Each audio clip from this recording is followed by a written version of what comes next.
Andrew, what the hell is going on? I shouted, and Andrew punched me in the face. You killed my sister, you sick fuck! He screamed and threw another punch towards my nose. I had no choice. You don't even know if she's. I tried to calm Andrew, but before I finished my answer, my breath was cut short by a powerful hit to the stomach. Don't fuck with me, Mark. I saw everything from where I was working. You killed her, Mark. I saw them take the body and burn it into a ditch just after you left. What did they give you? To make you just like one of them? They did. Doesn't matter now. You killed my sister, and I'm gonna have to do the same thing to you. Every time I would try to get Andrew to stop for a moment, it hit me harder. After he was done punching me, he grabbed me by my robes and lifted me up from the ground, only to violently push me down again. Andrew kicked me in the stomach relentlessly, and I desperately tried to roll on the ground to dodge his hits. I felt as if my lungs were catching fire from the inside, and I knew I wouldn't be able to take many more blows. I was already a few meters away from the barbed wire at the base of the wall, and I realized what Andrew was trying to do. I used a few seconds of break between the hits to clench my entire body and then used the entire strength I had left to jump towards him and grab him by one of his legs. Andrew didn't expect my sudden reaction and lost his balance, so I used the moment to push him towards the barbed wire. Andrew landed the way I intended him to and became blocked in the metal thorns. I could see cuts opening up on his hands and body, and the longer he tried to escape, the deeper and wider they would get. I sat on the ground as the pain was too unbearable for me to even try to stand. Andrew screamed towards me continuously, and his eyes looked like they were going to explode out of their sockets. He was desperately trying to escape the barbed wire in his animalic rage and didn't seem to feel the metal cut deeper into his skin. I stood motionless, looking at Andrew struggling, and felt as if I was looking directly through him. I suddenly felt a presence close behind me, and I suddenly turned around, ready to deliver a punch, but I recognized my father. He held his hand towards me without saying anything, so I grabbed it and helped myself up, growling from the pain. There's no need to explain. We saw everything, he said and gave me a nod of approval. I heard the door open in the distance and turned my head again.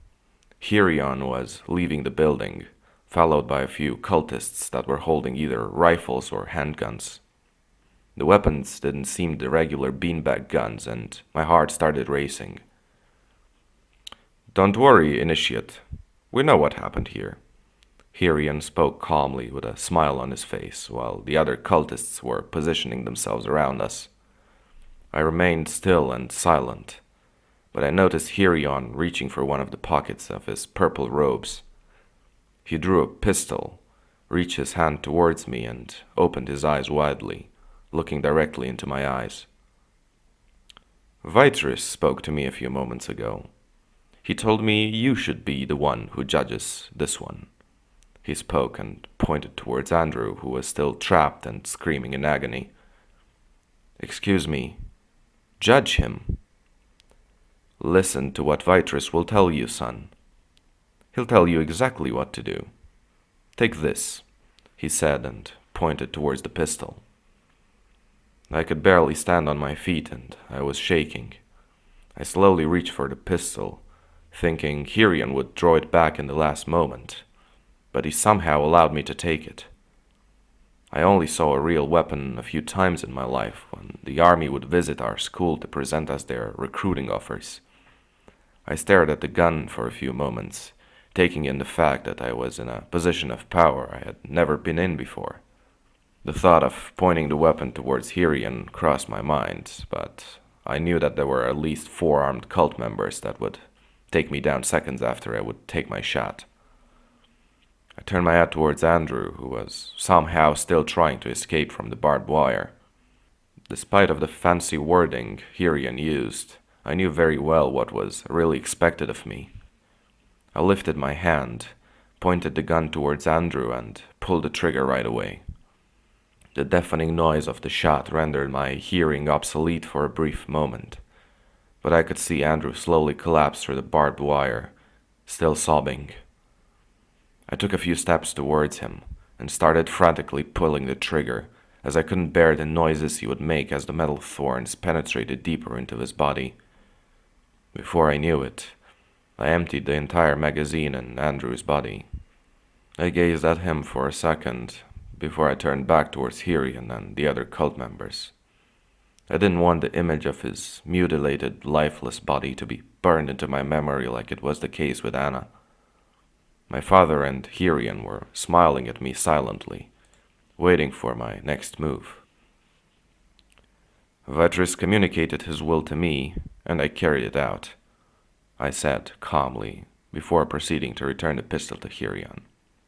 See, I was right about him, my father told Hirian, laughing. Yes, I think you were. You have my permission to go ahead with him.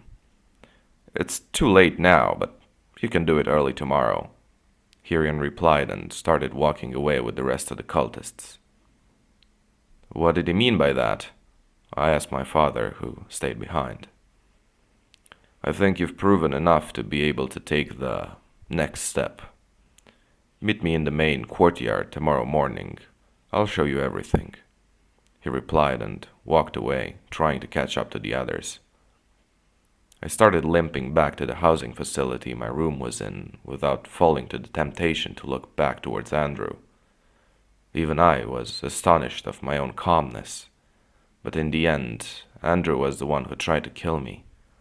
I was rather disappointed about how he chose to deal with his sister's death, as he was probably aware of what was going to happen to me had I refused to punish her. I pondered whether I was the selfish person for expecting Andrew to forgive me, or at least not try to murder me, but later decided to not give it much thought and console myself with the idea that I would get revenge on the cult after escaping. After all, the conversation between my father and Hirian did imply that I was going to be promoted in some way, giving me much more space and opportunities to put my plan into motion. I found my way back to my room and spent a few more moments in bed, wondering what the next day would bring. I was expecting that the shock of killing Andrew, especially that I did it deliberately, would kick in later in the night, but I soon fell into a deep sleep which lasted until the next morning. I woke up to the sound of knocking at my door, and I noticed that it was a rather polite knock compared to the fists in the door that I usually heard. I slowly crawled out of bed, as most of my body was still aching, and got dressed in my robes, which still had bloodstains on them from the previous night. I opened the door to see one of the guards, who was unarmed to my surprise. "Morning, Mark. Your father is expecting you in the main courtyard. You can find your way there, right?" He spoke calmly, almost smiling. "Yeah, sure. I'll be right there," I said after a few seconds of silence, unable to grasp his politeness. The guard left, and I stood still for a moment, wondering what kind of change was going to happen. I figured it had to be something important, since it was the first time I was treated so decently by any of the guards. I followed the instructions and left the room, heading to the main courtyard, which was located right in front of the largest building in the compound. As I was getting closer to the meeting place, I suddenly heard a loud metallic creak and noticed that the gates were just being opened. I could see at least 10 armed cultists defending the open gate in the distance. Just a few seconds later, I heard the sound of an engine and saw a large truck enter the compound, and I heard a creak again as the gates were closing behind it.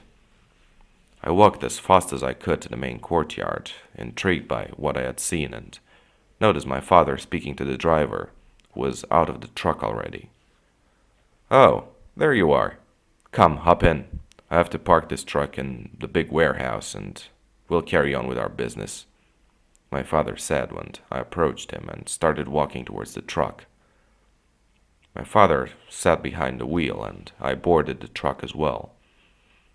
He carefully maneuvered it through some narrow alleyways and reverse parked it into the biggest warehouse, whose doors were already wide open. We got out of the vehicle and my father closed the entrance to the building. "What's going on with the truck?" I asked. We were pretty short on building supplies for the new housing buildings, so we had some delivered. "Oh, so what's going to happen now?" My father signaled me to follow him, and we started walking through the warehouse, going past countless rows of stacked crates.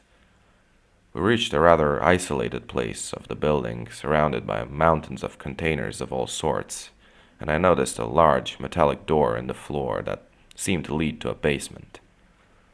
My father took out a bunch of keys from one of his pockets and unlocked the door, revealing a long staircase. I followed him down a few flights of stairs until we finally reached an underground room made of thick concrete. As soon as I entered the room, I noticed a gigantic vault door on one of the walls. My father used multiple keys to unlock what seemed to be a dozen security measures, and then finally entered a long and complex combination of numbers using some sort of code lock. "This is going to take a minute or so," he said as the locks integrated in the door started to rumble and slowly disengage.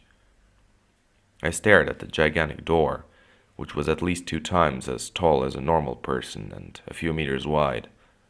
I imagined that whatever was behind it was valuable and that the cult wanted to keep it away from prying eyes, as a vault of that kind must have been insanely expensive. The massive door started opening slowly, revealing a fairly spacious metallic room filled with smaller safes, closets, racks, and cabinets. I reluctantly followed my father inside and stared in awe at the objects from the vault. Some of the cabinets were open, revealing either stacks of cash, gold bars, and some ammunition boxes. The racks were filled with all kinds of weapons, from crossbows and handguns to rifles, and I managed to count at least 30 firearms. I could also see some heaps of canes and baseball bats thrown around in the corners of the room.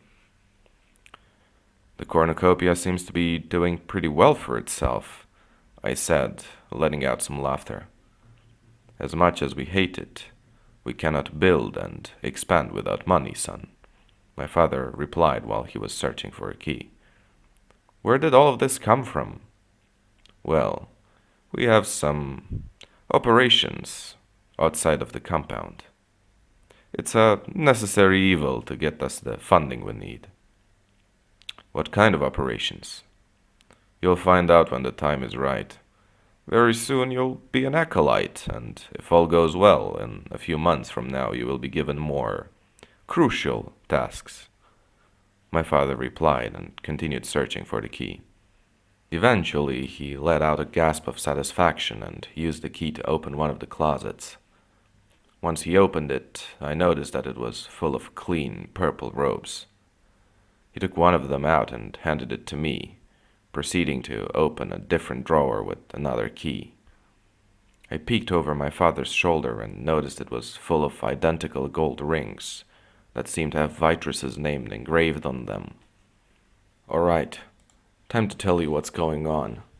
You're going to wear that robe for the ceremony tonight, for the ritual that marks the end of your initiation. You will also receive this ring as a token of gratitude from Vitrus." My father spoke with a wide smile on his face. He explained to me that I would finally get to experience and learn what it's like to take part in the cult's rituals. He went on for a few good minutes about how far I had went and how I could be one of the most vital members of the cult by taking on important tasks for the cornucopia. My mind, however, was fixated on the fact that I hadn't seen a single cult member in the warehouse or the vault for the entire time we were there. I vividly remember the truck being parked facing the warehouse's entrance and my father putting the keys in his right pocket after leaving the vehicle. What my father told me only reinforced my conviction that the cult finally trusted me enough to no longer hold me under constant surveillance, and I didn't want to wait for my father to fulfill his promise of sending me outside the complex for different tasks. I was well aware that a golden opportunity finally crossed my path. I fixated my gaze on one of the open safes, where there was some colorful, probably precious stones. Are you listening to me? What are you looking at? My father suddenly asked, slightly disappointed. I am, but what are those? They look weird, I answered and pointed my finger towards the safe. Just as my father turned his head towards the safe and went closer to it to inspect whatever I pointed at, I took 2 steps towards one of the corners and grabbed one of the baseball bats.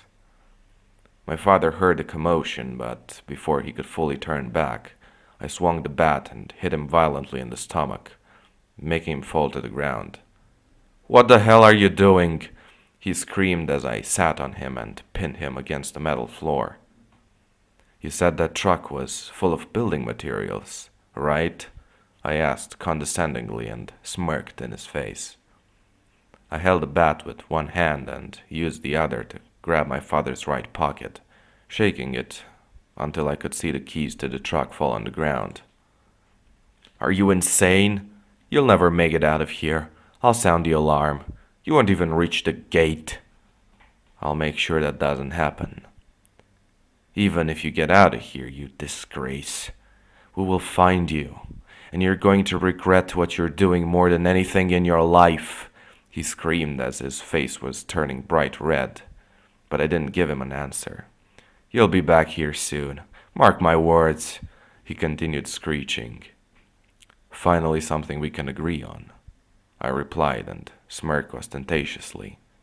I swung the baseball bat yet again and hit his knees as hard as I could, making sure he wouldn't be able to walk to sound the alarm anytime soon. I held tightly to the truck keys in my hand, stood up, and kicked him in the stomach in anger. I shoved my hand in one of the open cabinets where there were some banknotes scattered around. I grabbed as many as I could within a few seconds and stuffed them into my pocket. Fueled by adrenaline, I ran up the stairs, disregarding my body's protests, and rushed as far as I could through the labyrinth of stacked crates from the warehouse. I pulled a lever on the wall just by the gate and jumped in the truck. I put the keys in the ignition and started the vehicle, feeling quite confident, although I had only driven a car before. I slammed my foot on the acceleration and rushed out of the warehouse. I barely avoided a few trees along the narrow alleyways and almost ran over a group of cultists, so I expected the cult to get in full alert immediately. Just as I finally saw the gate, I heard a loud noise of what resembled an air raid alarm, and seconds later, I started hearing gunshots in the distance. I stomped my foot on the gas pedal, revving the engine violently and aiming towards the main gate. I braced myself for the impact as the truck slammed the massive structure.